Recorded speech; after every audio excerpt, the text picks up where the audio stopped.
నరేంద్ర మోడీని అద్వానీకి వారసుడిగా తెచ్చారు. ఫస్ట్ అటల్ బిహారీ వాజ్పేయి, వాజ్పేయికి వారసుడిగా అద్వానీ.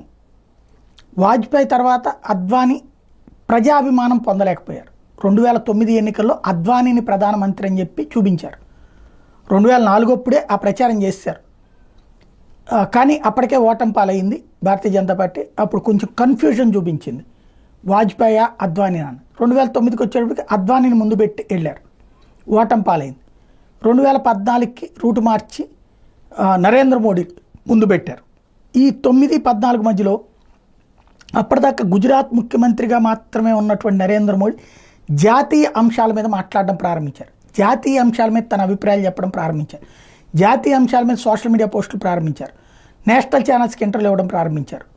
నేషనల్ అంశాలు, ఇంటర్నేషనల్ అంశాల మీద స్పందించడం ప్రారంభించారు. ఆ తర్వాత ఆయన ప్రధాని అభ్యర్థిగా తెర మీదకి వచ్చారు. ఇప్పుడు అదే ట్రెండ్ స్టార్ట్ అయిందా?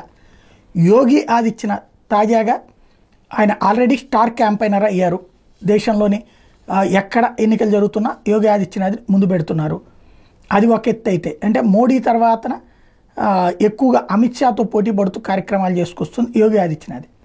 ఇప్పుడు కాశ్మీర్కి వెళ్ళినటువంటి యోగి ఆదిత్యనాథ్ పీఓకే మనదే లాంటి స్టేట్మెంట్లు ఇవ్వడం అన్నటువంటి, అంటే అంతర్జాతీయ అంశాల మీద బాణి వినిపించడం. కింద స్థాయి నుంచి పైదాకా బీజేపీ వాళ్ళు ఆ మాటే వినిపిస్తారు.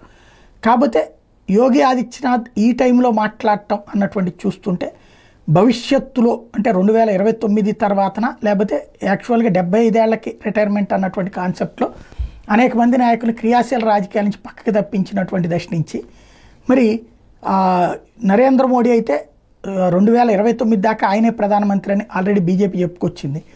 కానీ నెక్స్ట్ 29లో యోగి ఆదిత్యనాథ్ని ముందు పెడతారా? ఈ లోపుగా తన గురించి పాజిటివ్గా ప్రొజెక్ట్ చేసుకున్నది చూడాల్సి ఉంది.